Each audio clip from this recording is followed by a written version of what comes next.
Shock అయ్యాడు. అతను old master మోక్షవర్ధన్ గురించి ఆలోచిస్తున్నాడు. అతను ఇలాంటి ప్రపోజల్ తీసుకొస్తాడని శివ అస్సలు ఎక్స్పెక్ట్ చేయలేదు. తన మనవరాల్ని బాగా చూసుకోవాలి అంటే ఏం జరుగుతుంది అసలు అని ఆలోచిస్తున్న శివ దృష్టిని ఆకర్షించిన మరో విషయం ఏమిటంటే వర్ధన్ ఫ్యామిలీకి చెందిన ఓల్డ్ మాస్టర్ తను ఫ్రెండ్స్ అని అన్నాడు హర్షవర్ధన్. అంటే ఆయనకి నాకు ఏదైనా రిలేషన్ ఉందా అని కాసేపు ఆలోచించిన శివకి రిలీఫ్ గా అనిపించింది. అండర్ గ్రౌండ్ సర్కిల్లో మోక్షవర్ధన్ ఓల్డ్ కింగ్ ఫార్మసిస్ట్. అతను చాలా famous and old man. Dragon lord తో సంభాషించగల కొద్ది మంది వ్యక్తులలో అతను ఒకడు. శివ ఆలోచనలకు అంతరాయం కలిగిస్తూ, శివ, మీరు మెడిసినల్ ఫ్లవర్ తీసుకుంటారా? ఒకవేళ తీసుకోవాలని డెసిషన్ తీసుకున్నట్లయితే వెంటనే నిశ్చితార్థపు కానుకలు తీసుకుని మా వర్ధన్ మ్యాన్షన్ కి పర్సనల్ గా రావాల్సి ఉంటుంది. మా నాన్నగారైన మోక్షవర్ధన్ రూల్స్ ప్రకారం మీరు ఈ పని చేయాలి అని డీప్ వాయిస్ తో శివ వైపు చూస్తూ అన్నాడు హర్షవర్ధన్. శివ కళ్ళు ఒక్క క్షణం తడబడ్డాయి. పక్కనే ఉన్న అనిషావర్ధన్ వైపు చూశాడు. ఆమె అతని చూపును తప్పించుకొని సిగ్గుపడుతున్నట్లుగా అనిపించింది. సిగ్గుతో ఆమె ముఖం ఎర్రబడింది. నిజం చెప్పాలి అంటే అనిషా చాలా అందమైన అమ్మాయి. ఆమె ముఖ లక్షణాలు చాలా సున్నితమైనవి. ఆమె స్వభావం అసాధారణమైనది. ఆమె కూడా ప్రసిద్ధ అందగత్తెలలో ఒకరైన సువిక్ష లేదా లేజినోవా కంటే తక్కువేమీ కాదు. అయినప్పటికీ అనిషా ఒక చిన్న అమ్మాయి. ఆమె చాలా సున్నితమైన యాటిట్యూడ్ తో ఉంది. అనిషాతో శివకి పెద్దగా పరిచయం లేదు. ఇద్దరి మధ్య ఎలాంటి జ్ఞాపకాలు కూడా లేవు. అతని దృష్టిలో ఆమె ఒక మంచి అమ్మాయి, మంచి వ్యక్తిత్వం ఉన్న అమ్మాయి. అలాంటి అనిషా తన పట్ల ఎలా అట్రాక్ట్ అయిందో శివకి అర్థం కాలేదు. ప్రెజెంట్ సిచ్యువేషన్ చాలా హడావిడిగా ఉంది. ఒక్క మాటతో నేను అనిషా జీవితాన్ని డిసైడ్ చేయలేను అని గంభీరంగా అన్నాడు శివ. ఏంటి హడావిడిగా ఉందా? మా నాన్నగారు ఆల్రెడీ డెసిషన్ తీసుకున్నారు. అండ్ మా అనిషా కూడా నీ పట్ల చాలా ఇంట్రెస్ట్ తో ఉంది కాబట్టి మేము ఈ డెసిషన్ తీసుకున్నాం. శివ, ఇది మీకు చాలా గొప్ప అదృష్టం. ఆ విషయం మీకు తెలుసా? మీరు ఇంకా దీని గురించి ఆలోచించడానికి సమయం తీసుకుంటున్నారు. ఎందుకు? మీరు మా వర్ధన్ వంశం వైపు, మా వర్ధన్ వంశం యొక్క ప్రతిష్ట వైపు ఎప్పుడైనా చూసారా? ఎంతో మంది యువ హీరోలు మా ఫ్యామిలీలో ప్రవేశించాలని ఆరాటపడుతున్నారు. అసలు మా వర్ధన్ ఫ్యామిలీ వైపు చూసే హక్కు కూడా ఎవ్వరికీ లేదు అని అసహనం నిండిన ముఖంతో శివ వైపు చూశాడు హర్షవర్ధన్. అతను ఇప్పటికే శివ అలా బ్రేక్ వేయడంతో అసంతృప్తిగా ఉన్నాడు. అయితే శివ మాత్రం అలా చేయడానికి ఇష్టం లేనట్లుగా ప్రవర్తించాడు. అతడికి మొదట టంగ్ ఫ్లవర్ ఇచ్చింది వర్ధన్ ఫ్యామిలీ. అతని మాటకి అనిషా వర్ధన్ చాలా నిరాశగా కనిపిస్తుంది.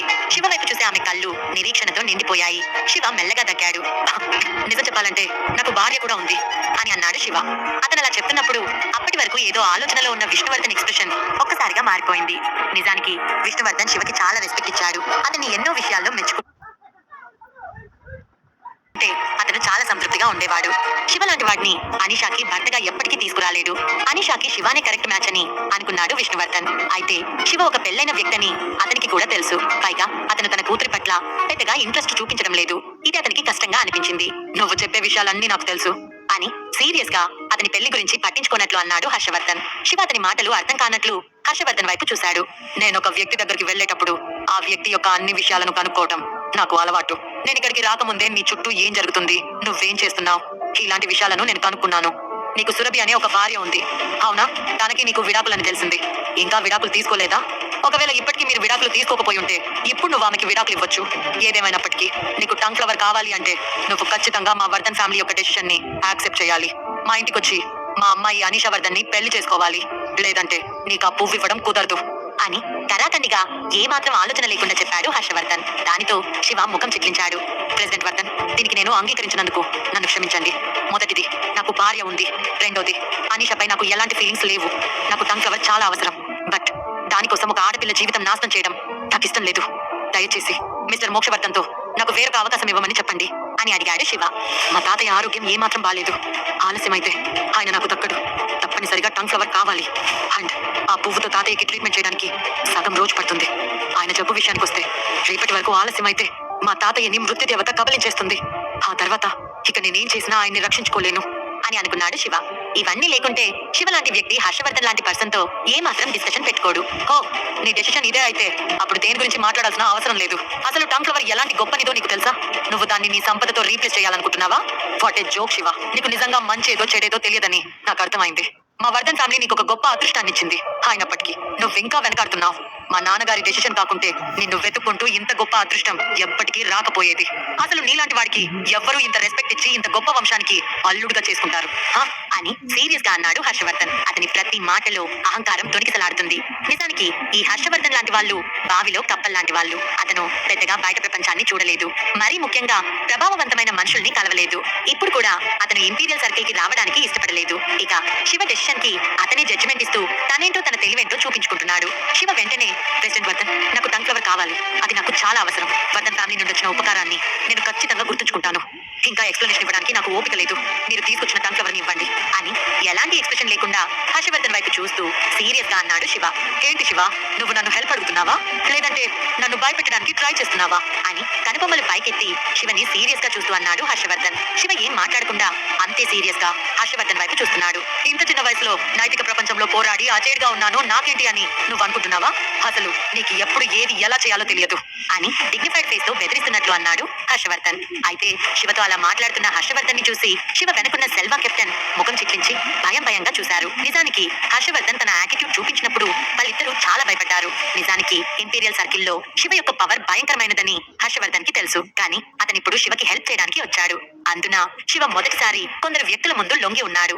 అందుకే అతను చాలా ఆరగెంట్ గా ధైర్యంగా తన యాటిట్యూడ్ చూపిస్తున్నాడు. శివ కళ్ళు క్రమంగా లోతుగా మారిపోయాయి. అతను చాలా సీరియస్ గా హర్షవర్ధన్ వైపు చూస్తున్నాడు. మోక్షవర్ధన్ పెద్ద కొడుకు హర్షవర్ధన్ ఊహించినట్లుగానే అంత సింపుల్ పర్సన్ ఏమీ కాదు. అతనికి ఆవేశం ఎక్కువ.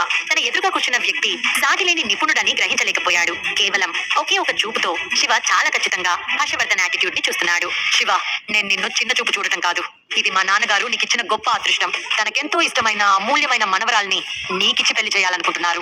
దానికి గాను ఈ టంగ్ ఫ్లవర్ ని కట్నంగా ఇస్తున్నారు. నేను చెప్పిన దాని ప్రకారం టంగ్ ఫ్లవర్ ఇవ్వటానికే కాదు, అసలు వర్ధన్ ఫ్యామిలీలోకి ప్రవేశించే అర్హత నీకు లేదు అని అన్నాడు హర్షవర్ధన్. శివ చిరునవ్వుతో హర్షవర్ధన్ వైపు చూస్తూ, అయితే మీరు ఇప్పుడు ఏం చేయాలనుకుంటున్నారు అని అన్నాడు. ఆ మాటతో హర్షవర్ధన్ కాస్త ఉలిక్కిపడి నెమ్మదిగా టంగ్ ఫ్లవర్ నా దగ్గర ఉంది, దాన్ని నా దగ్గర నుంచి తీసుకునే ఎబిలిటీ నీకుంటే నువ్వు తీసుకోవచ్చు అని శివని రెచ్చగొట్టాడు. అన్నయ్య లేదు, నువ్వు ఇలా తొందరపడకు అని హర్షవర్ధన్ ని అడ్డుకోబోయాడు విష్ణువర్ధన్. సిచ్యువేషన్ చాలా క్రిటికల్ గా మారుతుందని విష్ణువర్ధన్ కి అర్థమైపోయింది. ఇదంతా తన తండ్రి శివని అడగమని అనలేదు.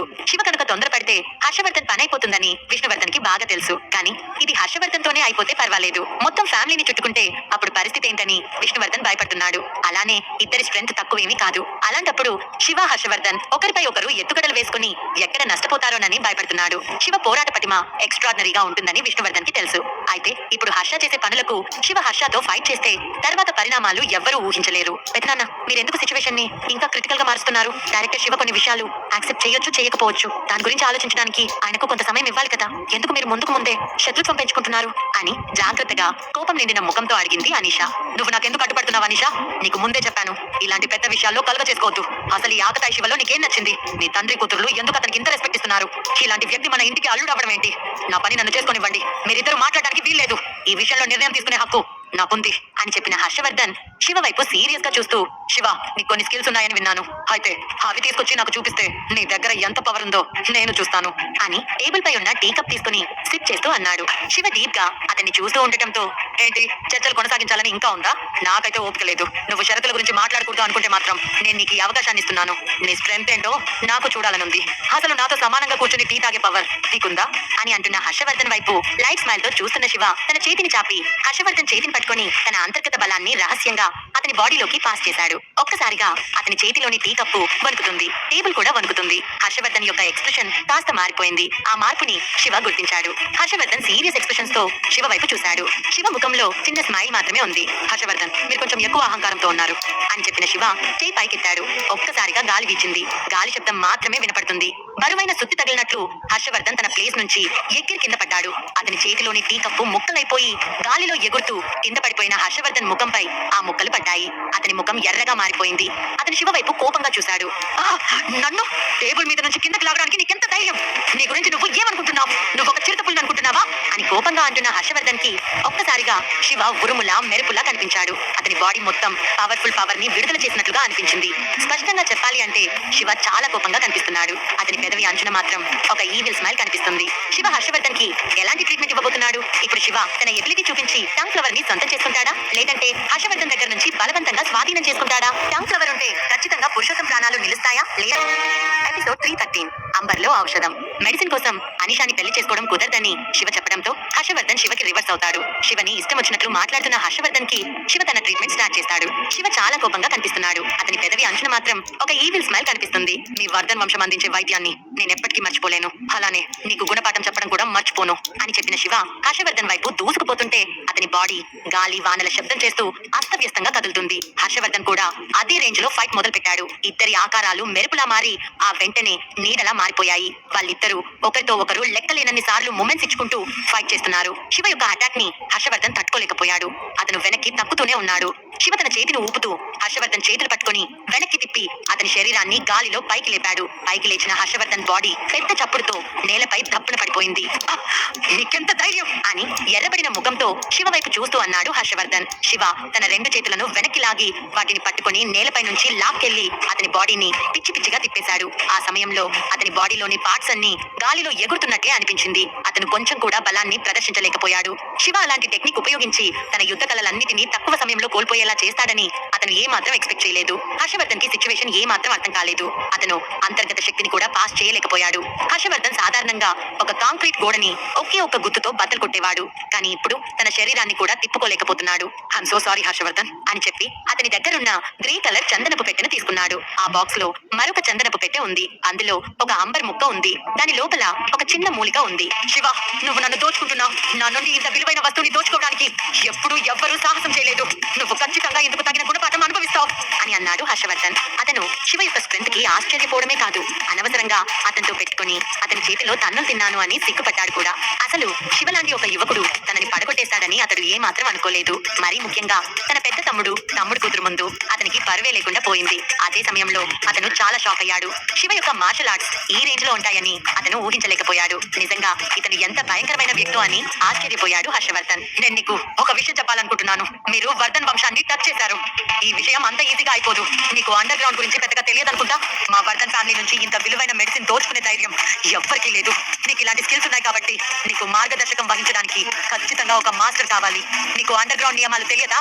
మా వర్ధన్ ఫ్యామిలీ అండర్ గ్రౌండ్ లో మెడిసిన్ కింగ్ గా ప్రసిద్ధి పొందామని నీకు తెలియదా అని అన్నాడు హర్షవర్ధన్. బలం పరంగా వర్ధన్ వంశం పురాతన యుద్ధ కళలలో ఫస్ట్ ర్యాంక్ పొందినప్పటికీ వారి అసమానమైన వైద్య నైపుణ్యాలతో వారిప్పటికీ లెక్కలేనన్ని అగ్రశక్తులకు లక్ష్యంగా ఉన్నారు. అన్నిటికంటే ముఖ్యంగా వృద్ధాప్యంతో వాళ్ళు ఎవ్వరూ చనిపోలేదు. లోతైన పునాదితో మెడిసిన్ కింగ్ కుటుంబాన్ని కించపరచడానికి చాలా మంది ట్రై చేశారు. కానీ వాళ్ళెవ్వరూ వర్ధన్ వంశం యొక్క స్ట్రెంత్ కి సరిపోలేదు. అందుకే ఎవ్వరూ వర్ధన్ ఫ్యామిలీని టచ్ చేసి చూడాలని మనసులో కూడా అనుకోరు. ఈ శివ నిజంగా నిరంకుశుడు అని అనుకున్న హర్షవర్ధన్ ఇంపీరియల్ సర్కిల్ లో ఔషధాన్ని అందించడానికి వచ్చిన వర్ధన్ వంశంపై అటాక్ చేసి బలవంతంగా మెడిసిన్ లాక్కున్నావు. ఇది ఎంతవరకు కరెక్ట్ అని గంభీరంగా ప్రశ్నించాడు హర్షవర్ధన్. అవునా, నేను అలా చేశానా అని ఎగతాళిగా నవ్విన శివ, నాకు అన్ని రూల్స్ తెలుసు అండ్ స్ట్రాంగ్ పర్సన్స్ ఎప్పుడు రూల్స్ ని గౌరవిస్తారు అని అన్నాడు. ఈ విషయంలో నువ్వు ఇతరులంత బెస్ట్ అయితే కాదు అని నవ్వాడు హర్షవర్ధన్. డ్రాగన్ సిటీ హౌస్ యొక్క సంపూర్ణ పాలకుడైన శివకి ఇలాంటి నియమాలన్నీ ఎందుకు తెలియదు? అండర్ వరల్డ్ నిబంధనల గురించి శివకి అందరికంటే చాలా స్పష్టంగా తెలుసు. నువ్వు చాలా అహంకారంతో ఉన్నావు. ఖచ్చితంగా ఫ్యూచర్ లో పశ్చాత్తాపడతావు అని దెబ్బలకి గట్లు కట్టుకుంటూ శివతో అన్నాడు హర్షవర్ధన్. శివ ముఖం కోపంతో ఎర్రగా మారిపోయింది. ఎందుకంత తొందరపడ్డావో నాకు తెలియదు శివ. అయినా నీకు ఆల్రెడీ చెప్పాను, నువ్వు దాన్ని నా నుంచి లాక్కున్నా అది నీకు పనికిరాదు. దాన్ని ఎలా వాడాలో నీకు తెలియదు. టంగ్ ఫ్లవర్ పొడి రహస్య కషాయంలో నిల్వ చేసి ఉంది. వర్ధన్ వంశం నుండి ఇలాంటి ఇంగ్రీడియంట్స్ వెలికి తీసే పద్ధతి లేకుంటే మీరు దాన్ని నాశనం చేసినట్లే అవుతుంది. అప్పుడు అది పనికి రాదు అని అన్నాడు హర్షవర్ధన్. అసలు నీ ఉద్దేశం ఏంటి? టంగ్ ఫ్లవర్ ని వెలికి తీసే మెథడ్ ఏంటి అని సీరియస్ గా అన్నాడు శివ. టంగ్ ఫ్లవర్ యొక్క పొడి ఔషధం అంబర్ లో నిల్వ చేయబడింది. అది సరైన పద్ధతిలో ఉపయోగించకపోతే ఔషధం నాశనం అవుతుంది. అప్పుడు తన తాతయ్యని కాపాడుకునే సమయం వృధా అవుతుంది. అది గ్రహించిన శివ వెంటనే వర్ధన్ వంశస్థుల్ని కించపరిచాడు అన్న విషయాన్ని పక్కకి పెట్టేసి ఎక్కడ తన తాతయ్యని కాపాడుకునే ఆఖరి అవకాశం నాశనం అవుతుందేమోనని భయపడ్డాడు. మాట్లాడండి హర్షవర్ధన్ అని అతని చేతిని పట్టుకుని సీరియస్ గా అడిగాడు శివ. అయ్యో, మీరు చాలా గర్విష్ఠులు శివ. మీరు నన్ను ఇలా అవమానిస్తే టంగ్ ఫ్లవర్ ని ఎలా బయటకు తీయాలో మీకు ఎప్పటికీ తెలియదు. బహుశా ఇది మీ ఇంట్లో ఎవరో పెద్దల కోసం వాళ్ళకి ట్రీట్మెంట్ ఇవ్వడం కోసం చేస్తున్నట్లు అనిపిస్తుంది. సో వాళ్ళ కోసం అడిగే పద్ధతి ఇదేనా అని డీప్ వాయిస్ తో అన్నాడు హర్షవర్ధన్. అది విన్న శివ కళ్ళు క్రమంగా సీరియస్ గా మారాయి. హర్షవర్ధన్ ని చంపే ఉద్దేశంతో చూస్తున్నాడు శివ. కానీ ప్రస్తుతం అతను కేవలం టంగ్ ఫ్లవర్ ని పొందాలని డిసైడ్ అయ్యాడు అండ్ దానికి చెల్లించాల్సిన మూల్యం గురించి పట్టించుకోలేదు. హర్షవర్ధన్ మాట్లాడకపోతే అతన్ని మాట్లాడించడానికి శివ ప్రత్యేక పద్ధతిని ఉపయోగించగలడు. కావాలంటే హర్షవర్ధన్ ని చిత్రహింసలకి గురి చేసి మరీ ప్రయత్నిస్తాడు. ఆ విషయం తెలియని హర్షవర్ధన్ విర్రవీగుతున్నాడు. లాస్ట్ సార్ అడుగుతున్నాను, నువ్వు చెప్తావా చెప్పవా అని సీరియస్ గా అన్నాడు శివ. లుక్ శివ, నువ్వు నన్ను భయపెట్టడానికి ట్రై చేస్తున్నావా అని లోతైన స్వరంతో అన్న హర్షవర్ధన్ విష్ణువర్ధన్ అనీషావర్ధన్ వైపు చూసి, తమ్ముడు, ఇతను నీ ఫ్రెండా? ఇతను ఎలాంటి యంగ్ టాలెంట్ పర్సనో చూస్తున్నావా? ఇతనికి అసలు మర్యాద అనేది తెలియదు. నన్ను నిర్బంధించాడు. అలానే బలవంతంగా నా దగ్గరున్న ఔషధాన్ని స్వాధీనం చేసుకున్నాడు. దీని గురించి నువ్వేం చెప్తావు అని కోపంగా అరిచాడు. ఇప్పటికే అతని మనసు కోపంతో కుతకుతలాడుతుంది. ఈ లెక్కన అతను ఆ మెడిసిన్ వాడే విధానాన్ని అంత ఈజీగా చెప్పడని అర్థమవుతుంది. ఆ మాటతో విష్ణువర్ధన్ ఎక్స్ప్రెషన్ విచిత్రంగా మారిపోయింది. ఆ సిచ్యువేషన్ లో అతనికి ఏం మాట్లాడాలో అర్థం కాలేదు. అతను ఇంకా షాక్ లోనే ఉన్నాడు. తెలివి రావట్లేదు. అండ్ శివ తన అన్నయ్యపై ఇంత త్వరగా అటాక్ చేస్తాడని అతను ఏ మాత్రం ఎక్స్పెక్ట్ చేయలేదు. అందుకే అతను అంత షాక్ అయ్యాడు. ఇక ఇప్పుడు మెడిసిన్ గురించి సిచ్యువేషన్ ఇంకాస్త ఉద్రిక్తంగా మారింది. టంగ్ ఫ్లవర్ మెడిసిన్ తీసే విధానంలో ఎలాంటి పరిస్థితులు ఎదురవుతాయో విష్ణువర్ధన్ కి తెలియదు. ఈ విషయం అండర్ వరల్డ్ వ్యవహారాలు చూసిన హర్షవర్ధన్ కి మాత్రమే తెలుసు. డైరెక్టర్ శివ, అన్నయ్య, మీరిద్దరు ఎందుకు వెనక్కి తగ్గరు? మీ ఇద్దరి మధ్య గాఢమైన ద్వేషం ఏమీ లేదు కదా? మీరు ఎందుకు అంత బిగుసుకుపోతున్నారు అని వాళ్ళిద్దరిని కూల్ చేసే ప్రయత్నం చేశాడు విష్ణువర్ధన్. శివ చాలా దూకుడుగా ఉన్నప్పటికీ అతను ఇప్పటికీ అధిక మనోబలం ఉన్న యువకుడే. అతను ఇంపీరియల్ సర్కిల్ సిచ్యువేషన్ ని కంట్రోల్ చేస్తాడు. మరోవైపు బిగ్ బ్రదర్ హర్షవర్ధన్ వర్ధన్ వంశాన్ని ఉన్నత స్థానంలో ఉంచాడు. కానీ ఇప్పుడు సిచ్యువేషన్ క్రిటికల్ గా చేసింది కూడా హర్షవర్ధనే. అతను శివకి షేక్ హ్యాండ్ ఇస్తే అయిపోయేది. అప్పటికి శివ తన కోపాన్ని కంట్రోల్ చేసుకున్నాడు. అయినప్పటికీ హర్షవర్ధన్ చాలా ఆరకెంట్ గా బిహేవ్ చేసి శివ చేతిలో తన్నులు తిన్నాడు. ఇద్దరి మధ్య సరైన అవగాహన లేనప్పుడు విష్ణువర్ధన్ మాత్రం ఏం చేస్తాడు? విష్ణువర్ధన్, నేను ఇక సిచ్యువేషన్ ని వెనక్కి తీసుకురాలేను. ఈ శివకి ఎదుటి వ్యక్తిని కనీసం గౌరవించడం కూడా తెలియదు. అండ్ నాన్నగారు నాకు మరీ మరీ చెప్పారు, శివ కనుక ఆ ఔషధం తీసుకుంటే ఖచ్చితంగా ఆయన చెప్పిన షరతులకు అంగీకరించాలి. ఇక ఇప్పుడు ఈ శివ గురించి నేను నాన్నగారితో డిస్కషన్ చేస్తాను. అయితే ఈ శివ నాకు అపాలజీ చెప్పి డోస్ ఇస్తే ఆ మెడిసిన్ ఎలా తీసుకోవాలో నేను చెప్తాను అని గంభీరంగా అన్నాడు హర్షవర్ధన్. ఏంటి, నేను అపాలజీ చెప్పాలా అని కూల్ గా నవ్వాడు శివ. ఆ సమయంలో హర్షవర్ధన్ తన ఐడెంటిటీని కాపాడుకోవాలని చూస్తున్నాడు. ఏంటి, నీకు మిస్టర్ శివ అపాలజీ చెప్పాలా? అలా అడిగే ధైర్యం ఎక్కడి నుంచి వచ్చింది? నేనెలా నా తప్పును ఒప్పుకుంటానని అనుకుంటున్నావు? నేను నీకు మర్యాదగా చెప్పాను, నువ్వు విషయం చెప్తే నేను నిన్ను వదిలేస్తాను. కానీ నువ్వు ఆ ఛాన్స్ పోగొట్టుకున్నావు. కాబట్టి ఈ రోజు నీ చేత ఎలా విషయం రాబట్టాలో నాకు బాగా తెలుసు అని అన్న శివ హర్షవర్ధన్ గొంతు పట్టుకున్నాడు. ఆ సమయంలో హర్షవర్ధన్ చాలా గట్టిగా ఊపిరి పీల్చుకుంటున్నాడు. అతను ఉలిక్కి పడ్డాడు. అయ్యో శివ, నువ్వు నన్నేం చేయాలనుకుంటున్నావు అని పాలిపోయిన ముఖంతో అరుస్తున్నాడు హర్షవర్ధన్. అతను వర్ధన్ ఫ్యామిలీ యొక్క బిగ్ షాట్. అలాంటిది శివ తన హోదాని పూర్తిగా విస్మరిస్తాడని అతను ఏ మాత్రం అనుకోలేదు. చూడు శివ, ఈ రోజు నువ్వు నన్ను టచ్ చేసే ధైర్యం చేశావు. సో మా వర్ధన్ ఫ్యామిలీ ఏదో ఒక రోజు నీకు దీనికి 100 రెట్లు చెల్లిస్తుంది అని కోపంగా అన్నాడు హర్షవర్ధన్. శివ, ప్లీజ్ ఆందోళన చెందకండి అని అతని దగ్గరకు వెళ్లి, మిస్టర్ శివ, టంగ్ ఫ్లవర్ ని ఆ అంబర్ నుంచి బయటకు తీసే మార్గం నాకు తెలుసు. ప్లీజ్ మా పెద్దనాన్నను వదిలేయండి అని అడిగింది అనీష. ఏంటి, నీకు తెలుసా అని ఆశ్చర్యపోయాడు శివ. అవును, నాకు తెలుసు అని తల ఊపింది అనీష. ఏ అనీష, ఇది మన ఫ్యామిలీకి సంబంధించిన అతి పెద్ద రహస్యం. నీకెలా తెలుసు? నువ్వు శివ గురించి పట్టించుకోవాల్సిన అవసరం ఏం లేదు. అతను లాంటి పుట్టోడికి మన వర్ధన్ వంశం ఎప్పుడు తల వంచదు అని అరుస్తున్నాడు హర్షవర్ధన్. పెద్దనాన్న, మీరు మిస్టర్ శివతో మొండిగా బిహేవ్ చేయడం మానేయండి. ఆయన టంగ్ ఫ్లవర్ కోసం ఆరాటపడుతున్నారు. బహుశా ఆయనకి దాంట్లో ఏదో అర్జెంట్ పని అయి ఉండొచ్చు అని సీరియస్ గా అన్నది అనీష. హర్షవర్ధన్ షాక్ అయ్యి అనీషానే చూస్తున్నాడు. మనం ఇక్కడికి రావడానికి ముందే తాతయ్య నాకు టంగ్ ఫ్లవర్ అంబర్ నుంచి ఎలా తీసుకోవాలో నాకు చెప్పారు. తాతయ్య చాలా మంచివారు. నీ గురించి ముందుగానే ఆలోచించారు. నువ్వు ఖచ్చితంగా శివని ఇబ్బంది పెడతావని ఆయనకెక్కడో డౌట్ ఉంది. ఏదో చెడు జరగబోతోందని తాతయ్య ముందే ఎక్స్పెక్ట్ చేశాడు. అందుకే అన్ని విషయాలు నాకు ముందే చెప్పి పంపారు అని గంభీరంగా అన్నది అనీష. ఆ మాటతో హర్షవర్ధన్ ముఖం ఎర్రబడింది. నాన్నగారు ముందే లెక్కలన్నీ వేసుకొని ఈ అనీషాకి చెప్పారా? ఇది ఎంతవరకు న్యాయం? అసలు ఇంత క్రిటికల్ సిచ్యువేషన్ ని కూడా ఈ చిన్న అమ్మాయి క్లియర్ చేసేలా ప్లాన్ చేశాడు నాన్న. నా బరువు అంతా పోయింది. ఇప్పుడు నా ముఖం ఎక్కడ దాచుకోవాలి అని తల కొట్టుకున్నాడు హర్షవర్ధన్. ఇప్పుడు నేను నిన్ను ఇబ్బంది పెట్టాల్సి ఉంటుంది అనీష. సమయం చాలా తక్కువగా ఉంది. ప్రతి సెకండ్ నాకు చాలా ముఖ్యం. వెంటనే నాతో పాటు మిలిటరీ హాస్పిటల్ కి రండి అని సీరియస్ గా అన్నాడు శివ. వర్ధన్ వంశం యొక్క ఓల్డ్ మాస్టర్ ప్లాన్ తో అతను బాధపడలేదు. పురుషోత్తం పరిస్థితి ఆలస్యం అవుతుండటంతో వెంటనే ఆయనకి మందు పట్టించాలని డిసైడ్ అయ్యాడు Shiva. It's okay mister Shiva, నేను ఇప్పుడే మీతో వస్తాను అని విధేయతతో నవ్వింది అనీష. ఆమె తలదించుకొని శివ వైపు దొంగ చూపులు చూస్తుంది. అలా చూస్తున్న ఆమె ముఖం ఇంకా ఎర్రబడింది. అది చూసి శివ కాస్త ఇబ్బంది పడ్డాడు. అతను కెప్టెన్ వైపు చూసి రిసెప్షన్ హాల్ కి వెళ్లే ముందు, మిస్టర్ హర్షవర్ధన్, మిస్టర్ విష్ణువర్ధన్, ఈ రోజు మిమ్మల్ని చాలా బాధ పెట్టాను. అయితే మీకు మిస్టర్ మోక్షవర్ధన్ కి మధ్య ఉన్న రిలేషన్ నాకు గుర్తుంది. కానీ ప్రస్తుతం పరిస్థితి చాలా దారుణంగా ఉంది. ఈ మెడిసిన్ నాకు అత్యవసరం. అందుకే నాకు ఇలా చేయడం తప్ప వేరే మార్గం లేదు అని గంభీరంగా చెప్పాడు శివ. అంబర్ నుంచి ఔషధాన్ని అనీష తీయగలుగుతుందా? ఆ ఔషధంతో పురుషోత్తం ప్రాణాలతో బయటపడగలదా? హర్షవర్ధన్ పై అటాక్ చేసినందుకు వర్ధన్ ఫ్యామిలీ శివపై ఎలా రియాక్ట్ అవ్వబోతోంది? అనీష శివపై పెంచుకున్న ఆశల్ని వదులుకుంటుందా? సిచ్యువేషన్ ఇంత క్రిటికల్ చేసిన త్రిమూర్తులకు శివ ఎలాంటి జలకి ఇవ్వబోతున్నాడు? ఇలాంటి ప్రశ్నలకి సమాధానం తెలియాలి అంటే నెక్స్ట్ ఎపిసోడ్ లో వినండి మన పాకెట్ ఎఫ్ఎం లో.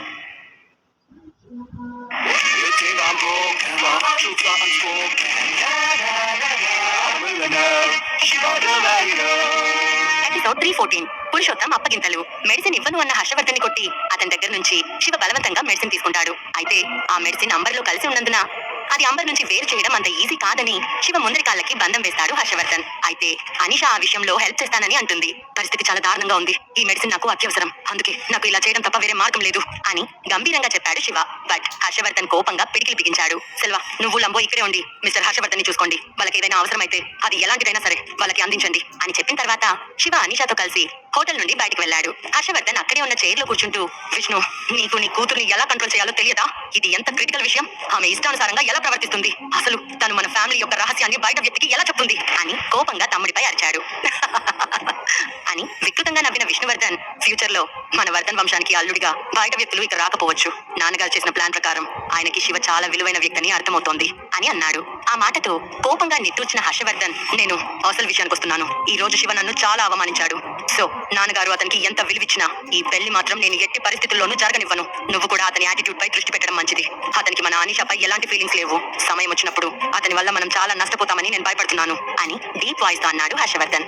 దానితో విష్ణు చిన్నగా ముఖం చిట్లించి ఆలోచనలో పడ్డాడు. హోటల్ నుంచి బయటకొచ్చిన కెప్టెన్ అప్పటికే తన మిలిటరీ లైసెన్స్ ప్లేట్ ఉన్న జీప్ తీసుకుని వచ్చాడు. శివ అనిషాతో కలిసి జీప్ ఎక్కాడు. తర్వాత జీప్ రద్దీగా ఉండే రోడ్ల మీద నుంచి మిలిటరీ హాస్పిటల్ కి వెళ్ళింది. జీప్ వెనక సీట్లో కూర్చున్న అనిష తన కాళ్ళపై చేతులు వేసుకుని నీట్ గా కూర్చుంది. ఆమె కళ్ళు మూసుకుని విశ్రాంతి తీసుకుంటున్న శివ వైపే చూస్తుంది. మీరు ఎవరిని సేవ్ చేయడానికి పువ్వు అడుగుతున్నారు? అది కూడా చాలా తొందరపడుతున్నారు అని ఆందోళన నిండిన కళ్ళతో జాగ్రత్తగా అడిగింది అనిష. శివ నెమ్మదిగా కళ్ళు తెరిచి ఒక క్షణం తటపటాయించి సీరియస్ గా, నేను నీ దగ్గర ఏమీ దాచను అనిష.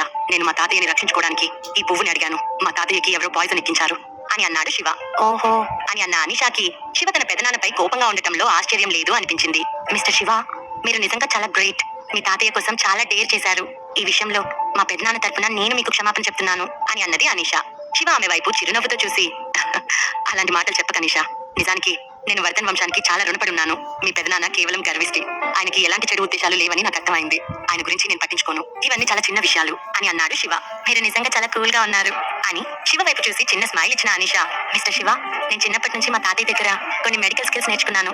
మీకు నా హెల్ప్ కావాలి అంటే మీ తాతయ్య ఆరోగ్యాన్ని చూసి నేను కూడా నాకు చేతనైన హెల్ప్ చేయగలను. ఇంతకీ ఆ పాయిజన్ ఏంటి అని అడిగింది అనిష. వర్ధన్ వంశానికి చెందిన ఓల్డ్ మాస్టర్ కి చాలా ఇష్టమైన మనవరాలు అనిష. ఆయన ఒక మెడిసిన్ కింగ్. ఆమె చిన్నప్పటి నుంచి ఆయన దగ్గర మెడికల్ స్కిల్స్ నేర్చుకుంది. దానివల్ల ఆమె వైద్య రంగంలో చాలా టాలెంట్ తో ముందుకు వెళ్ళింది. ఆమె అతని చేత పూర్తిగా ప్రభావితమైంది. ముఖ్యంగా ఆమె మోడర్న్ మెడికల్ స్కిల్స్ లో ట్రైనింగ్ అయ్యి ఉంది. అంతేకాదు ఫారిన్ లో టాప్ మోస్ట్ మెడికల్ యూనివర్సిటీలో చేరింది. వెస్టర్న్ మెడిసిన్ చేసింది. మెడికల్ స్కిల్స్ పరంగా ఆమెని ఒక యంగ్ డాక్టర్ గా చెప్పొచ్చు. Thank you so much Anisha. నీ మనసు చాలా మంచిది. అయితే మా తాతయ్య బాడీలో ఉన్న విషయాన్ని నేను ఇప్పటికే ఐడెంటిఫై చేశాను అని సీరియస్ గా చెప్పిన శివ అనిష వైపు చూస్తూ, అనిష, నాకు టంగ్ కవర్ ని బయటకు తీయడానికి నువ్వు సహాయం చేస్తే అదే గొప్ప వరం అవుతుంది అని అన్నాడు. అలాగా అని చిన్న నవ్వు నవ్విన అనిష అతనితో కాసేపు గడపడానికి మాట్లాడటానికి చూస్తుంది. మిస్టర్ శివ, మీరు మెడిసిన్ లో కూడా స్కిల్స్ ఉన్న పర్సన్ అన్నమాట. ఇంతకీ మీ తాతయ్య గారి బాడీలో ఎలాంటి విషయం ఎక్కించారో నాకు చెప్పలేదు. నేను కొన్ని మెడికల్ బుక్స్ చదివాను. సో మీరు నాకు ఆ విషయం ఏంటో చెప్తే నేను ఏదైనా హెల్ప్ చేయగలనా, లేదంటే సలహా ఇవ్వగలనా, లేదంటే మీ నుంచి సలహా తీసుకోగలనో చూస్తాను. నాకు వైద్య శాస్త్రంలో కాస్త నాలెడ్జ్ ఉంది అని నవ్వింది. శివ తల ఊపి మెల్లగా నవ్వి, మా తాతయ్యకి జపాన్ లోని ఒక రకమైన వింత విషయం ఎక్కించారు. ఇది 9 సెక్యులర్ సీ స్నేక్ పాయిజన్ అని గంభీరంగా అన్నాడు Shiva. What, 9 secular sea snake poison అని ఆశ్చర్యపోయిన అనిష తన చేతులని తన నోటికి అడ్డంగా పెట్టుకుని, ఇది చాలా డేంజరస్ పాయిజన్. ఈ పాయిజన్ గురించి నేను ఒకసారి మా తాతయ్య గారి దగ్గర మెడికల్ బుక్ లో చదివాను. దీనికి దాదాపు మందు లేదు. ఈ విషయంలో 9 రకాల విషయాలు కలుస్తాయి. ఆ విషయం తయారు చేసిన వ్యక్తికి తప్ప ఎవ్వరూ దీనికి విరుగుడు తయారు చేయలేరు అని అన్న అనిష కాసేపు ఆలోచించి, ఐఎమ్ సో సారీ శివ, ఈ రకమైన వింత విషయం గురించి నేను కేవలం విన్నాను. అయితే దాన్ని ఎలా నయం చేయాలో నాకు తెలియదు. మిస్టర్ శివ, మీ మెడికల్ స్కిల్స్ బాగున్నాయి. మీరు ఈ రకమైన అసాధారణ విషయాన్ని ఎలా ఫైండ్ అవుట్ చేశారు అని శివ వైపు మెచ్చుకోలుగా చూస్తూ క్వశ్చన్ చేసింది అనిష. నేను ఈ రోజు మా తాతయ్య బాడీలో ఉన్న ఈ పాయిజన్ ని ఫైండ్ అవుట్ చేసినందుకు అదృష్టవంతుడిగా భావిస్తున్నాను. అయితే నేను ఈ పాయిజన్ గురించి ఒక ఫోక్ డిస్క్రిప్షన్ లో చదివాను అని అన్నాడు శివ. ఆమె చిరునవ్వుతో శివ వైపు చూస్తూ, మిస్టర్ శివ, మీరు చాలా నిరాడంబరంగా ఉన్నారు. సో మీకు ఈ పాయిజన్ కి విరుగుడు ఎలా చేయాలో తెలుసు.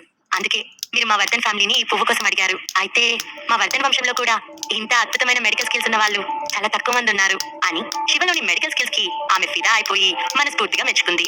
ఆమె దృష్టిలో అతను ఒక అమేజింగ్ పర్సన్. ఆమె మెడికల్ కింగ్ కి మనవరాలు కావడంతో ఆమెకి మెడిసిన్ లో తగినంత నాలెడ్జ్ ఉంది. అందుకే శివ స్కిల్స్ మెచ్చుకుంటుంది.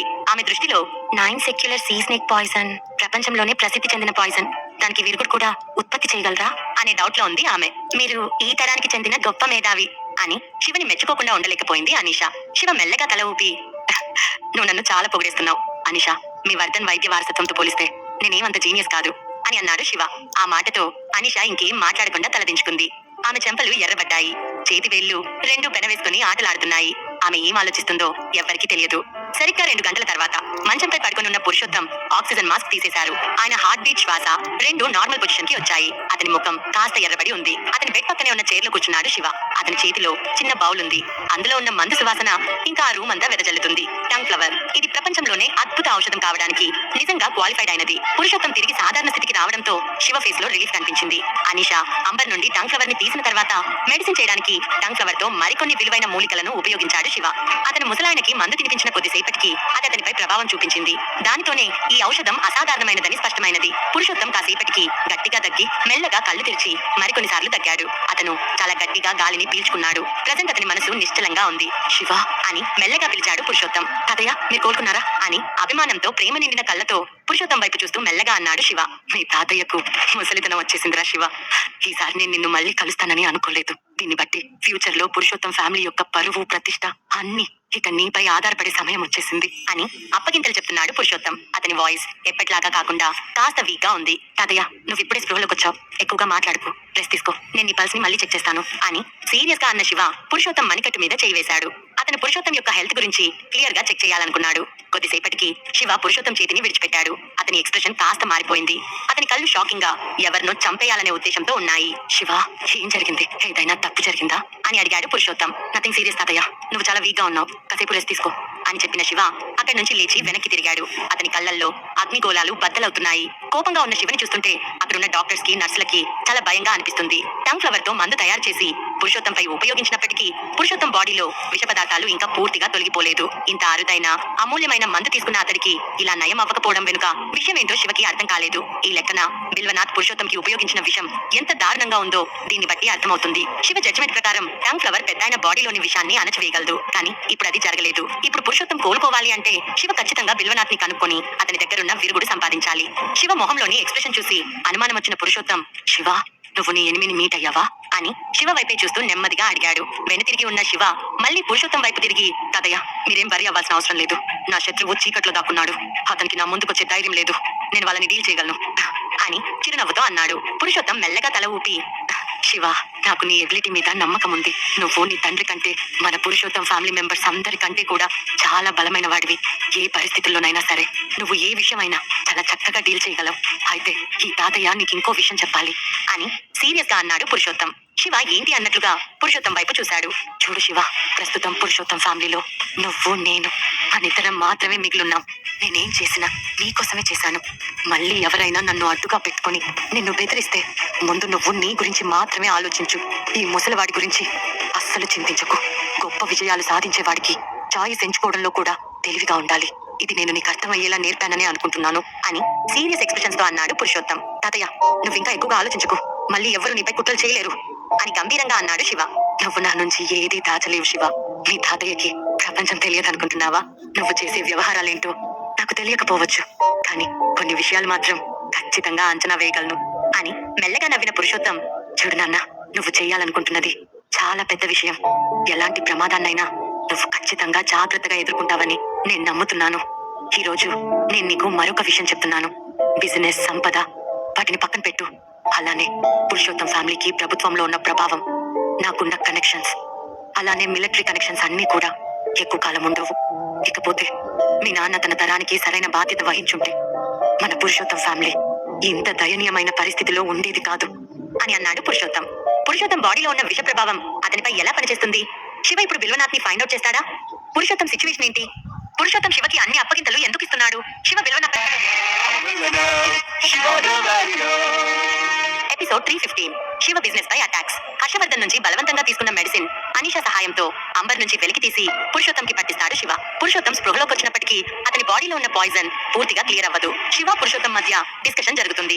మీ నాన్న తన తరానికి సరైన బాధ్యత వహించుంటే మన పురుషోత్తం ఫ్యామిలీ ఇంత దయనీయమైన పరిస్థితిలో ఉండేది కాదు. నేను అన్కాన్షియస్ లో ఉన్నందున నా కనెక్షన్స్ ఏమీ ఉపయోగించలేకపోయాను. మరొకసారి ఈ ప్రాబ్లం రాకూడదు శివ. సిటీకి ఈస్ట్ న జాడే సందులో డ్రంకన్ రివర్ అని పిలువబడే ఒక వైన్ షాప్ ఉంది. ఆ షాపు యజమాని పేరు కారుణ్య. అతనికి 60 సంవత్సరాల పైనే ఉంటాయి. అతను మన పురుషోత్తం ఫ్యామిలీ యొక్క ట్రంప్ కార్డ్. నువ్వు అవసరమైతే అతన్ని ఇన్వైట్ చేయి అని అన్నాడు పురుషోత్తం. తాతయ్య నేను ప్రతిదీ గుర్తుంచుకుంటాను. అని గంభీరంగా నవ్వాడు శివ. ఇంపీరియల్ సర్కిల్లో 5 గొప్ప వంశాల్లో పురుషోత్తం ఫ్యామిలీ కూడా ఒకటి. వాస్తవానికి ఈ ఫ్యామిలీకి అంటూ కొన్ని ప్లాన్స్ ఉన్నాయి. అయితే పురుషోత్తం ఫ్యామిలీని Mehra family black dragon king తో కలిసి రాత్రికి రాత్రి నాశనం చేసినప్పుడు పురుషోత్తం అనారోగ్యంతో మంచంలో ఉన్నాడు. అతను తనకున్న ట్రంప్ కార్డ్స్ కానీ ప్లాన్స్ కానీ ఉపయోగించే పొజిషన్ లో లేడు. అప్పటికే బ్లాక్ డ్రాగన్ కింగ్ చేతిలో పురుషోత్తం ఫ్యామిలీ ఓడిపోయినప్పటికీ పూర్తిగా నాశనం అవ్వలేదు. ఇప్పుడు ఆ ట్రంప్ కార్డ్స్ గురించి చెప్పాలనుకుంటున్నాడు పురుషోత్తం. తాతయ్య, మల్హోత్రా ఫ్యామిలీ వెనుకున్న ఆ సూత్రధారి ఎవరు అనేది నేను ఇప్పటికే కనిపెట్టాను. మీరు వరి అవ్వకండి. పురుషోత్తం ఫ్యామిలీలో సృష్టించిన రక్త చరిత్రకి నేను ఇదే జన్మలో ఖచ్చితంగా ప్రతీకారం తీర్చుకుంటాను అని సీరియస్ గా అన్నాడు శివ. నువ్వు చేయగలవని నేను నమ్ముతున్నాను శివ అని నవ్వాడు పురుషోత్తం. తాత మనవడు ఇద్దరు మిలిటరీ సంబంధించిన విషయాల గురించి ఇతర అంశాల గురించి చాలాసేపు మాట్లాడుకున్నారు. శివ, నీకేదైనా అవసరమైతే ఈ తాతయ్య ఖచ్చితంగా నీ మార్గాన్ని సుగమం చేయడానికి తన వంతు కృషి చేస్తాడు అని మాటిచ్చాడు పురుషోత్తం. తాతయ్య, ఇప్పుడు నీ హెల్త్ బాగోలేదు. నువ్వు అసలు వరి అవ్వాల్సిన అవసరం లేదు. ఏం చేయాలో ప్రతిదీ నాకు తెలుసు అని పెద్దాయన ఆందోళన అర్థం చేసుకున్న శివ ఆయనకి అభయం ఇచ్చాడు.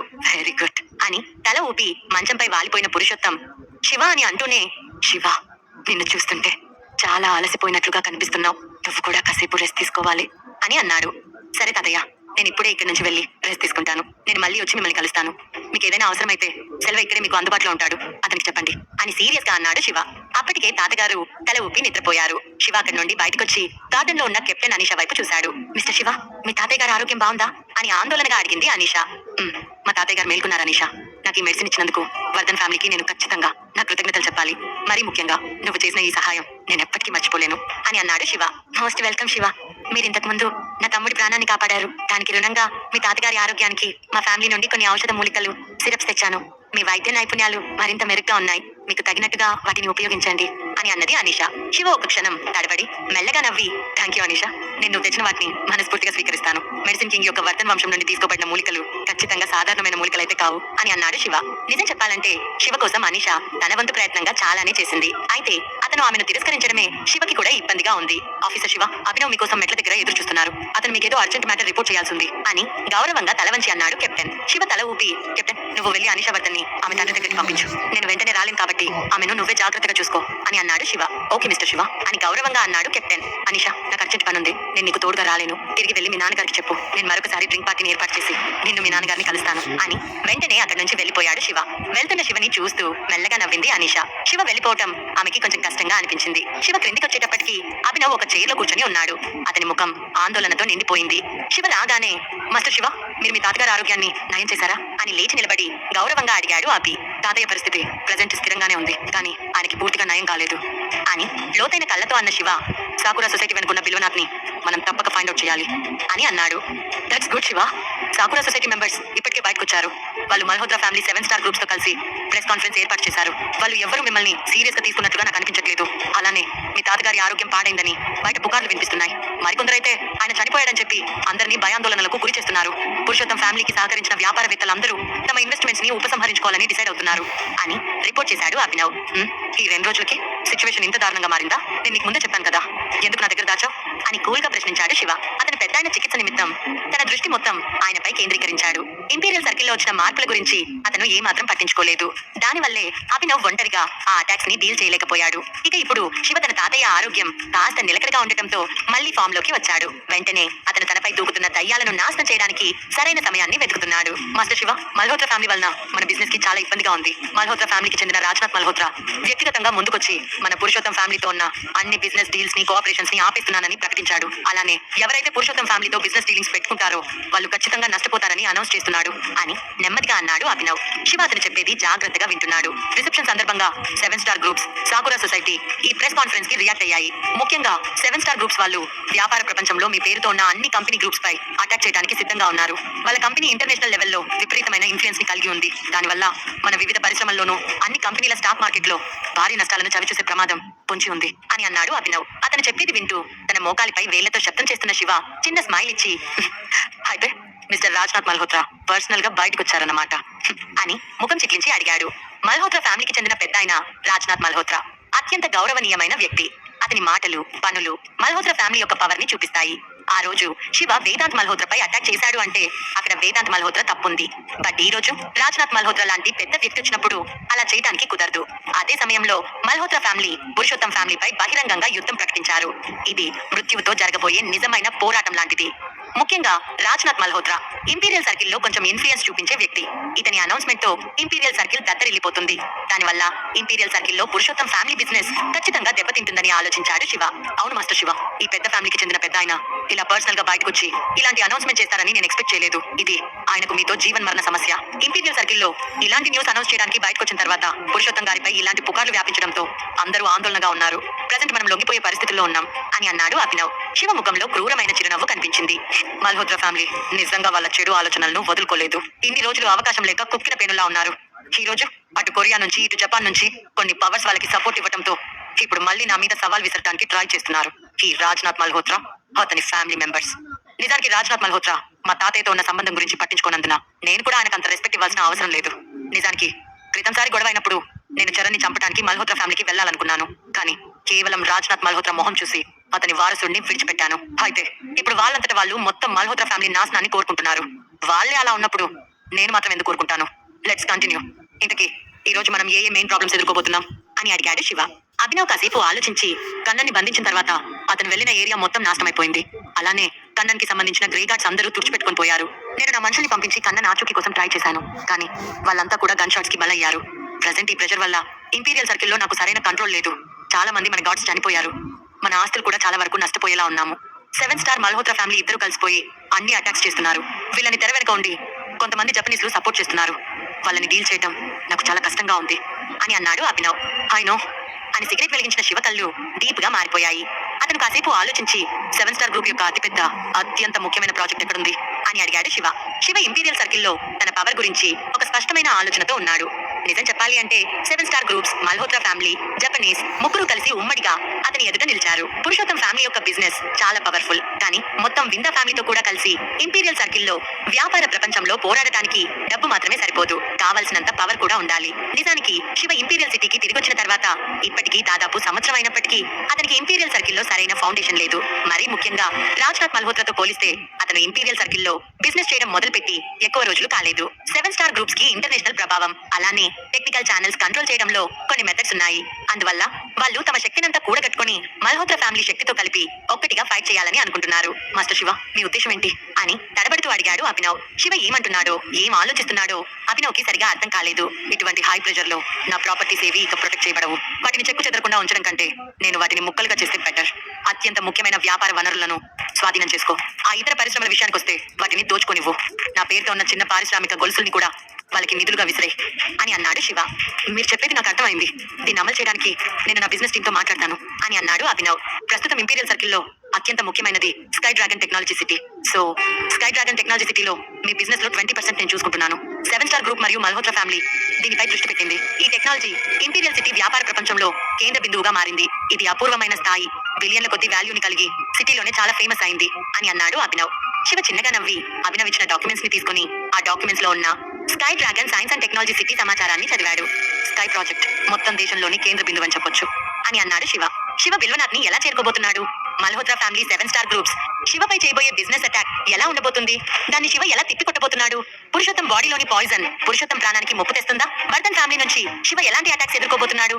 ఇలాంటి ప్రశ్నలకి సమాధానం తెలియాలి అంటే నెక్స్ట్ ఎపిసోడ్ లో వినండి మన పాకెట్ ఎఫ్ఎం లో.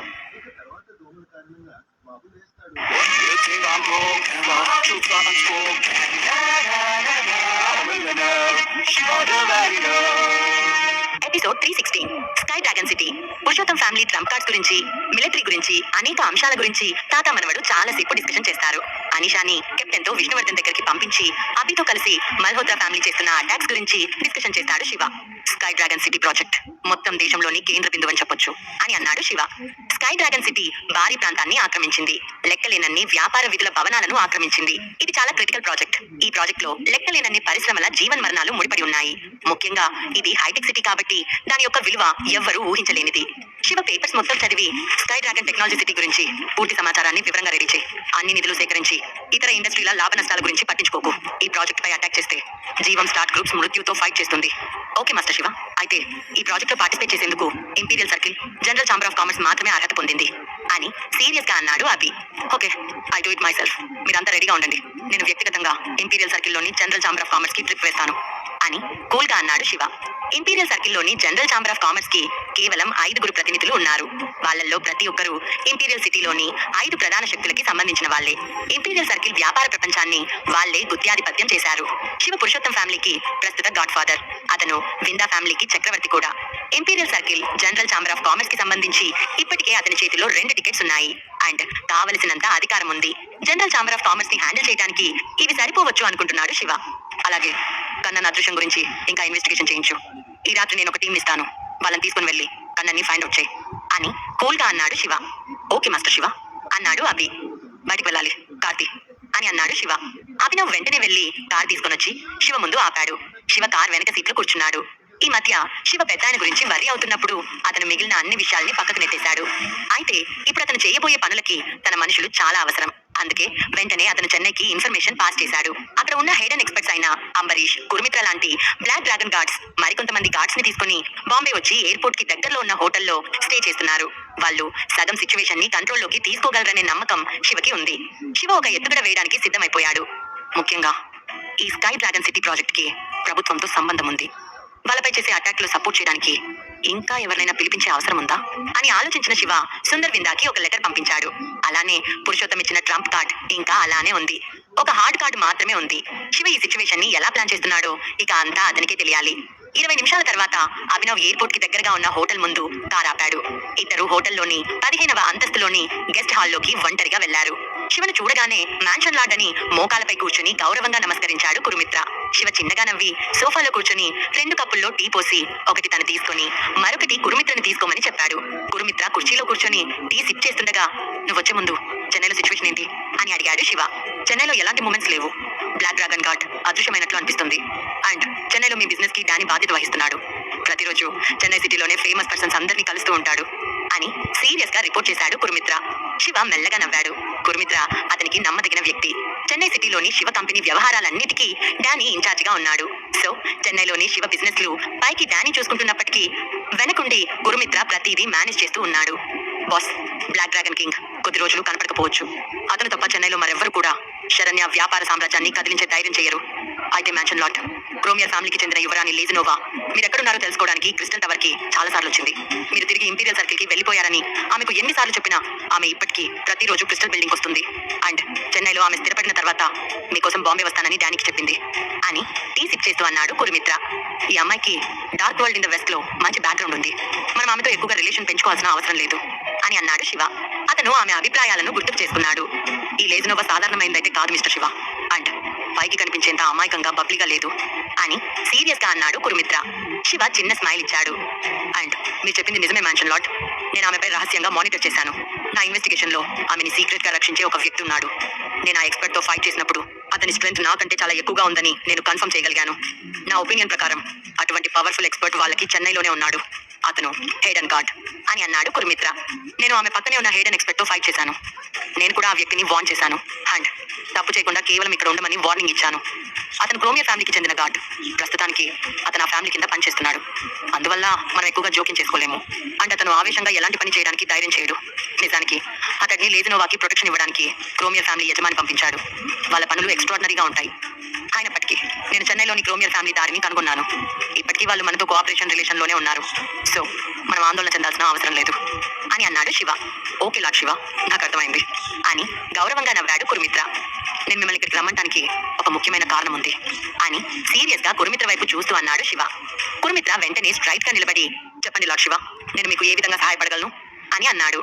నువ్వు వెళ్ళి జపాన్ లోని డార్క్ పవర్స్ ని ఇన్వెస్టిగేట్ చేయి. వారికి మన కంట్రీలో అలానే ఇంపీరియల్ సర్కిల్లో బ్రాంచెస్ ఉన్నాయి. అండ్ వాళ్ళు ఈ మధ్య కాలంలో ఎలాంటి మూమెంట్స్ చేశారు అనే విషయం కూడా నాకు తెలియాలి అని అన్నాడు శివ. కురుమిత్ర శివ చెప్పేది చాలా శ్రద్ధగా వింటున్నాడు. అంతేకాదు, కురుమిత్ర, ఇంపీరియల్ సర్కిల్లో మీరు దాక్కుని అనుమానాస్పద వ్యక్తులందరినీ ఫైండ్ అవుట్ చేయాలి. వీలైనంత త్వరగా మనం బిల్వనాథ్ని పట్టుకోవాలి అని అన్నాడు శివ. జపనీస్ మనుషులను దాటి నేను ఇంతకు ముందు జపాన్కి వెళ్ళాను. నాకు తెలిసిన దాని ప్రకారం 100 సంవత్సరాలుగా జపనీస్ లో 3 మెయిన్ పవర్స్ ఉన్నాయి. అవి mysterious skill cult, 8 snake society, great young palace. ఇవన్నీ చాలా పవర్ఫుల్ అని అన్నాడు కురుమిత్ర. ఓహో, నువ్వు ఇంతకు ముందు జపాన్కి వెళ్ళావా? అయితే అది చాలా మంచి విషయం. అయితే కురుమిత్ర, వీలైనంత త్వరగా వాళ్ళందరిపై ఇన్వెస్టిగేషన్ చేయి. అండ్ జపనీస్ యొక్క 9 మ్యాన్ ప్యాలెస్ ఎక్కడుందో కనుక్కోవాలి. నువ్వు మల్హోత్రా ఫ్యామిలీకి చెందిన వ్యక్తులతో ఇన్వెస్టిగేషన్ స్టార్ట్ చేయి. వాళ్ళ ద్వారా నీకు సంబంధిత సమాచారం అందుతుంది అని అన్నాడు Shiva. Okay mansion lord Shiva, నేను ఖచ్చితంగా ఈ విషయాన్ని హ్యాండిల్ చేస్తాను అని కురుమిత్ర గౌరవంగా తల ఊపి గంభీరంగా ఒక చిన్న బ్లాక్ బాక్స్ తీసుకున్నాడు. శివ కూల్ గా నవ్వి కురుమిత్రని వెళ్ళమని చెప్పాడు. ఆ తర్వాత కురుమిత్ర గాలిలా మారిపోయి ఆ గదిలో నుండి అదృశ్యమయ్యాడు. శివ కళ్ళు లోతుగా మారాయి. అతను టీ సిప్ చేసి వాల్ క్లాక్ వైపు చూశాడు. ఆ వెంటనే అతను ఒక నంబర్ కి డయల్ చేశాడు. మరుక్షణమే అభినవ్, అంబరీష్ మిగిలిన గార్డ్స్ ని తీసుకుని శివ క్యాబిన్ దగ్గరికి వచ్చారు. గార్డ్స్ ని బయట వెయిట్ చేయమని చెప్పి అభినవ్, అంబరీష్ లోపలికి వెళ్లారు. వాళ్ళు రాగానే, అభినవ్, అంబరీష్, మీరిద్దరు ఇంతకు ముందు చెన్నైలో కలుసుకున్నారు. ఇక నేను మిమ్మల్ని పరిచయం చేయాల్సిన అవసరం లేదు. ఈ రోజు మీరిద్దరు వెళ్ళి కన్నన్ ఎక్కడున్నాడో తెలుసుకుని తీసుకుని రండి అని నెమ్మదిగా అన్నాడు. అభినవ్, అంబరీష్ ఒకరినొకరు చూసుకొని గంభీరంగా నవ్వుకొని, మేము మాస్టర్ శివ ఆర్డర్స్ ని పాటిస్తాము అని ఇద్దరు ఒకేసారి సమాధానం చెప్పారు. అంబరీష్ ఇప్పుడు బ్లాక్ డాగ్ యొక్క బ్రాంచ్ ని వదిలిపెట్టి స్వతంత్రంగా మారాడు. అతను చెన్నైలో శివకి సంబంధించిన నాయకుడయ్యాడు. అండ్ అతను #1 ఫైటర్. అందువల్ల శివ పిలుపుతో అతను ఏమాత్రం సంకోచం లేకుండా తన మనుషుల్ని తీసుకొని ఇంపీరియల్ సర్కిల్ కి వచ్చాడు. ఓకే, కూర్చోండి, టీ తాగండి అని టీపాయ్ పై ఉన్న టీని 3 కప్పుల్లో పోశాడు ప్రెసిడెంట్ శివ. ఇంపీరియల్ సర్కిల్లో ఇక నుంచి మనిద్దరం కలిసి పనిచేస్తున్నాం అని ఒక టీ కప్ తీసి తెలివిగా అభినవ్ కి అందించాడు అంబరీష్. అభినవ్ మొదటి నుంచి శివతో ఉన్నాడని అతనికి బాగా తెలుసు. అండ్ అతను శివకి ఖచ్చితంగా విశ్వాసపాత్రులని కూడా తెలుసు. 2, నిరంజన్ అభినవ్ ని కిడ్నాప్ చేసిన తర్వాతనే నిరంజన్ పరిస్థితి ఘోరమైన ముగింపుకి వచ్చింది. బ్రదర్ అంబరీష్, మీరు చాలా సరదాగా మాట్లాడుతున్నారు. నాకు మీతో చాలా పనుంది అని నవ్వుతూ అన్నాడు అభినవ్. వాళ్ళిద్దరూ ఒకరినొకరు మర్యాదపూర్వకంగా పలకరించుకుని ఆపై శివకి టీ అందించారు. శివ ఇన్స్ట్రక్షన్స్ ఇచ్చిన తర్వాత అభినవ్, అంబరీష్ తమ మనుషుల్ని తీసుకుని కన్నన్ కోసం వెతకడానికి వెళ్లిపోయారు. అదే సమయంలో శివ ఫోన్ కి ఒక మెసేజ్ వచ్చింది. శివ మెసేజ్ ఓపెన్ చేశాడు. అది విష్ణువర్ధన్ కూతురు అనీషా వద్ద నుండి వచ్చిన టెక్స్ట్ మెసేజ్. మా వర్ధన్ ఫ్యామిలీ క్లాసిక్ హోటల్లో వైన్ టేబుల్ ఏర్పాటు చేశాం. మీకు టైం ఉంటే వచ్చి మాతో కలవండి అని వర్ధన్ ఫ్యామిలీ తరపున మర్యాదగా అడిగింది. శివ ఆమెకి తిరిగి మెసేజ్ చేసి లంబోకి కాల్ చేసి కార్ తీయమని చెప్పాడు. నిజానికి చెన్నైలో శివకి వర్ధన్ ఫ్యామిలీ తరపు నుంచి మంచి ట్రీట్మెంట్ దొరికింది. వాళ్ళు శివని చాలా స్పెషల్ గా చూసుకున్నారు. అందుకు శివ వాళ్ళని మంచిగా ఇన్వైట్ చేయాలని అనుకున్నాడు. బట్ సిచ్యువేషన్ ఇలా మారిపోయింది. ఇప్పుడు అక్కడికి వెళ్లి వాళ్ళకి మర్యాద ఇవ్వాలని అనుకున్నాడు. సరిగ్గా 20 నిమిషాల తర్వాత క్లాసిక్ హోటల్ కి వెళ్ళాడు శివ. ఆ హోటల్ వెస్టర్న్ తరహాలో ఉన్న ఇంటర్నేషనల్ హోటల్. మొత్తం హోటల్ ఫుల్ గా బిజినెస్ తో నిండిపోయింది. ఎక్కువగా ఆ హోటల్ కి ఇంపీరియల్ సర్కిల్, బిజినెస్ సర్కిల్ ప్రముఖులు వస్తుంటారు. 8వ అంతస్తులో ప్రకాశవంతంగా వెలుగుతున్న వెస్టర్న్ రెస్టారెంట్ లో లేడీస్, జెంట్స్ జంటలుగా కూర్చున్నారు. లంబో, శివ రెస్టారెంట్ లోకి వచ్చారు. వర్ధన్ ఫ్యామిలీ ఇలాంటి ప్లేస్ లో తింటుందని అతను ఏమాత్రం ఎక్స్పెక్ట్ చేయలేదు. ఆ రెస్టారెంట్ మొత్తం కపుల్ రెస్టారెంట్ లా ఉంది. లంబోని ప్లేస్ చూసుకుని భోజనం చేయమని చెప్పి శివ అనీషా టేబుల్ దగ్గరికి వెళ్ళాడు. అయితే ఆ టేబుల్ దగ్గర అనీషా మాత్రమే గంభీరంగా కూర్చొని ఉంది. ఆమెను అలా చూసిన శివ, మీ నాన్న, మీ పెదనాన్న ఎక్కడున్నారు అని అడిగాడు. అనీషా ఆ రోజు బ్లాక్ డ్రెస్ లో ఉంది. ఆమె అందానికి అడ్రస్ లా ఆమె చాలా ఫ్యాషన్ గా కనిపిస్తుంది. మిస్టర్ శివ, మీరు వచ్చేసారా అని శివ వైపు ఆశ్చర్యంగా చూసిన అనీషా, మా నాన్న, పెదనాన్న తిరిగి సౌత్ యూనాన్ కి వెళ్ళిపోయారు అని చెప్పింది. వాట్, వాళ్ళు వెళ్ళిపోయారా అని ముఖం చిట్లించిన శివ, అసలు ఏం జరుగుతుంది? వాళ్ళు వెళ్ళిపోవడం ఏంటి? అది నేను ఒంటరిగా వదిలేసి వెళ్ళడం ఏంటి అని అడిగాడు. వాళ్ళు బాంబే వదిలి వెళ్ళటం సమస్య కాదు. వాళ్ళు ఇక్కడి మనుషులు కాదు, వెళ్ళిపోవాలి. కానీ చెప్పకుండా వెళ్ళటం శివకి స్ట్రేంజ్ గా అనిపించింది. శివ 7 స్టార్ గ్రూప్స్ పై ఎలా అటాక్ చేయబోతున్నాడు? అతను మల్హోత్రా ఫ్యామిలీకి ఎలాంటి జలక్ ఇవ్వబోతున్నాడు? అంబరీష్, అభినవ్ కన్నన్ని ఫైండ్ అవుట్ చేస్తారా? ఫైనల్లీ బిల్వనాథ్ శివ దాటికి తోకముడుస్తాడా? తన తండ్రి, పెదనాన్న వెళ్ళిపోయిన తర్వాత కూడా అనీషా ఎందుకు బాంబేలో ఉంది? శివని ఎందుకు మీట్ అవ్వాలని చెప్పింది? ఇలాంటి ప్రశ్నలకి సమాధానం తెలియాలి అంటే నెక్స్ట్ ఎపిసోడ్ లో వినండి మన పాకెట్ ఎఫ్ఎం లో.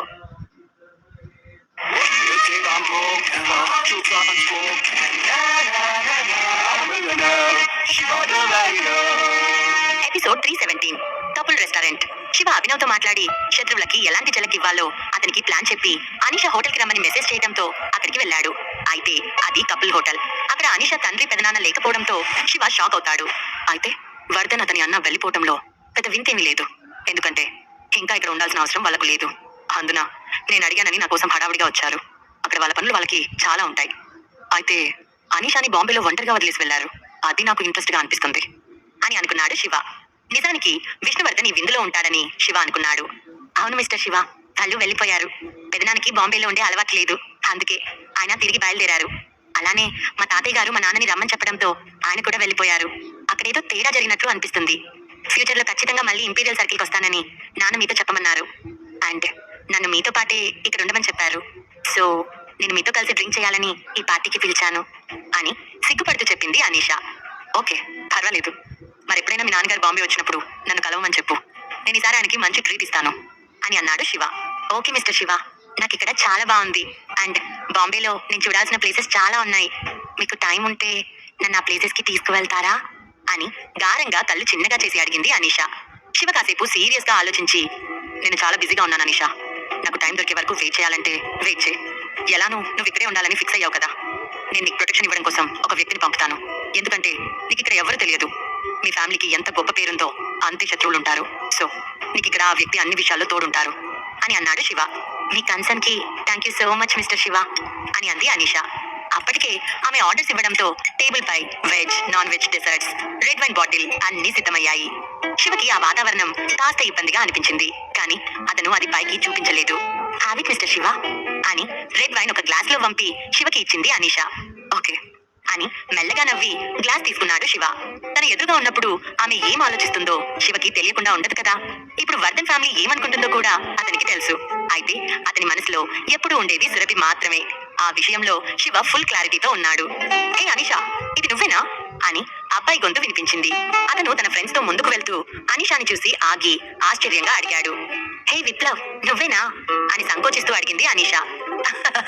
అనిషా, నువ్వు నన్ను గుర్తుపట్టావా? మనం కూడా యూనివర్సిటీలో గ్రాడ్యుయేషన్ లాస్ట్ డే కలిసాం. మళ్ళీ ఇప్పుడే కలుస్తున్నాం అని నవ్వుతూ అన్న విప్లవ్ తన ఫ్రెండ్స్ వైపు చూసి, ఇదిగోండి తను అనిషా వర్ధన్, ఫారిన్ లో మనతో చదివిన మన క్లాస్మేట్. మీకు గుర్తుందా? తనని చూడక చాలా రోజులవుతుంది. తనా కాదా అని డౌట్ గా తన దగ్గరకు వచ్చానా, చూస్తే తను అనిషా వర్ధనే. తను మన కాలేజ్ లో ఫేమస్ బ్యూటీ. చాలా మంది అమ్మాయిలు ఈమెను చూసి కుళ్ళుకుంటుండే. ఇక అబ్బాయిలు ఆమె చూపు కోసం ఆరాటపడేవారు అని అనిషా గురించి గొప్పగా చెప్తున్నాడు. అతని చుట్టూ ఉన్న అమ్మాయిలు అబ్బాయిలు కూడా అనిషాని గుర్తుకు తెచ్చుకొని విష్ చేయడం మొదలు పెట్టారు. అవును విప్లవ్, మన గ్రాడ్యుయేషన్ తర్వాత మళ్ళీ నేను ఎప్పుడూ ఎవరిని కలవలేదు అని నవ్వుతూ చెప్పింది అనిషా. శివ ఏం మాట్లాడకుండా మౌనంగా వాళ్ళ సంభాషణ వింటున్నాడు.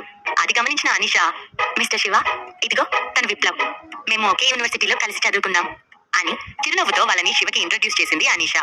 ఆమె ఒకప్పుడు ప్రపంచ ప్రఖ్యాతిగాంచిన యూనివర్సిటీలోని మెడికల్ కాలేజీలో చదువుకుంది. వాళ్ళంతా ఆమె క్లాస్మేట్స్. గ్రాడ్యుయేషన్ అయిపోయాక అసలు ఎలాంటి కనెక్షన్స్ లేవు. కొంతమంది నేమ్స్ కూడా అనిషాకు గుర్తులేదు. అయితే యూనివర్సిటీలో ఉన్నప్పుడు ఈ విప్లవ్ ఆమెని బాగా ఫాలో అయ్యాడు. ఆమెను ప్రేమలో పడేయడానికి నానా వేషాలు వేశాడు. అందుకే ఆమెకి అతను గుర్తున్నాడు. అనిషా, ఎవరితను అని కాస్త అయిష్టంగా శివ వైపు చూస్తూ అడిగాడు విప్లవ్. అనిషా శివ వైపు ఫ్రెండ్లీగా చూస్తూ మెల్లగా నవ్వింది. అయితే విప్లవ్ కు మాత్రం శివని చూస్తుంటే జలస్ గా అనిపించింది. ఈయన మిస్టర్ శివ, నా ఫ్రెండ్. తనుండేది బాంబేలోనే అని అన్నది అనిషా. అయితే విప్లవ్ శివని పలకరించడానికి ఇంట్రెస్ట్ చూపించలేదు.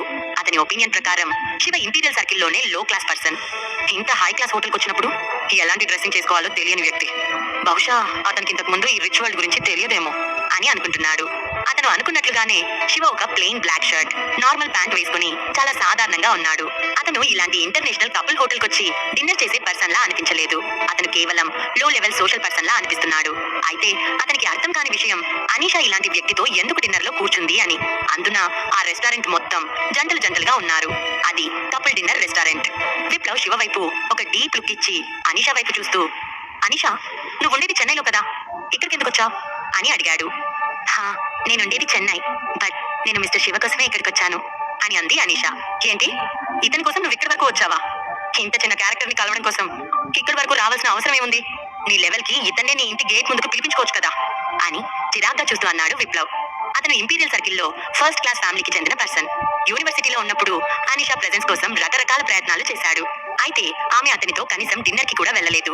అలాంటిది ఆమె ఇంత లో క్లాస్ పర్సన్ కోసం ఇక్కడి వరకు రావడం ఏంటి, అతనితో కలిసి ఇలా కపుల్ రెస్టారెంట్ లో డిన్నర్ చేయడం ఏంటి అని అతనికి ఆశ్చర్యంగా అనిపిస్తుంది. ఇంతకీ ఆమె తనని చిన్న చూపు చూస్తుందో, ఈ శివని చిన్న చూపు చూస్తుందో అనేది విప్లవ్ కి ఏమాత్రం అర్థం కాలేదు.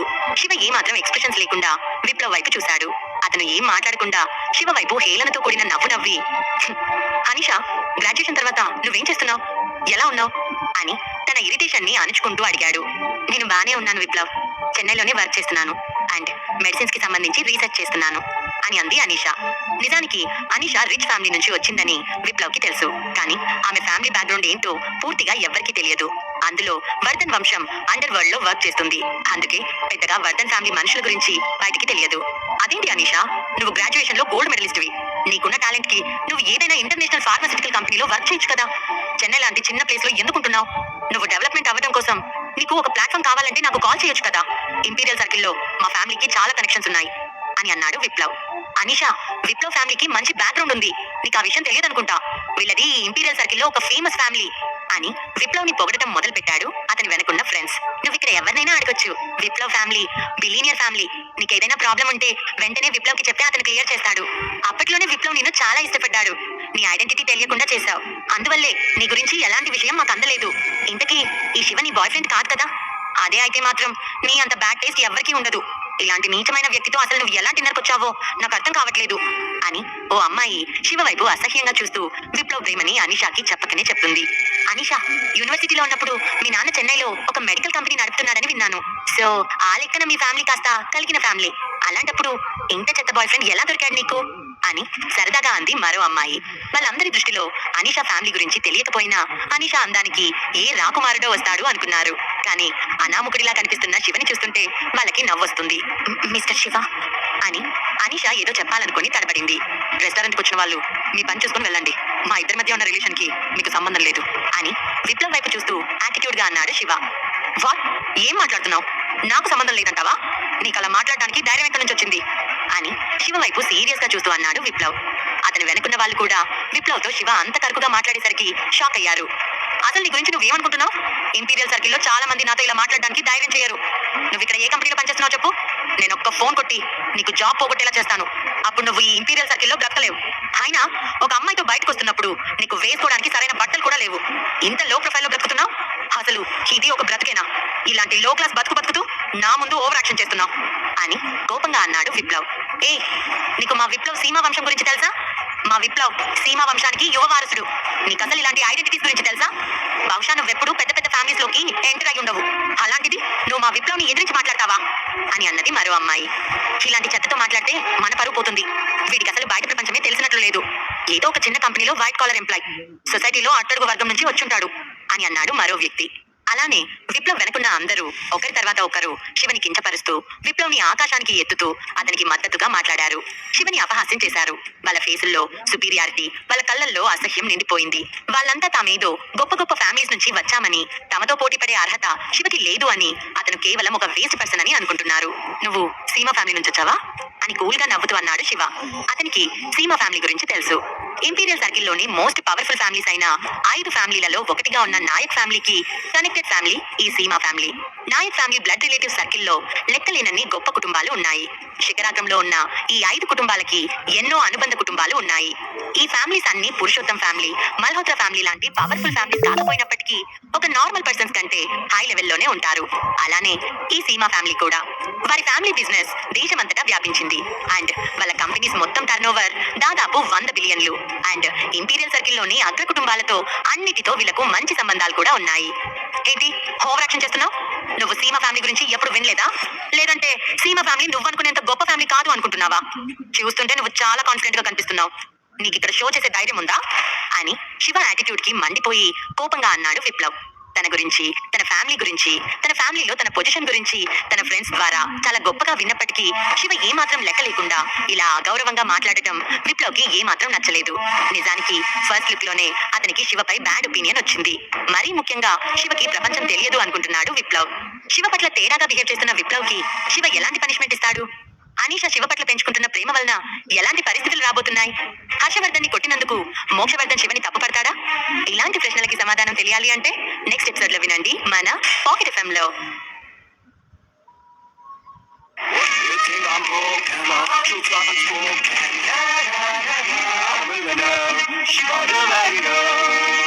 Episode 318 don't play games.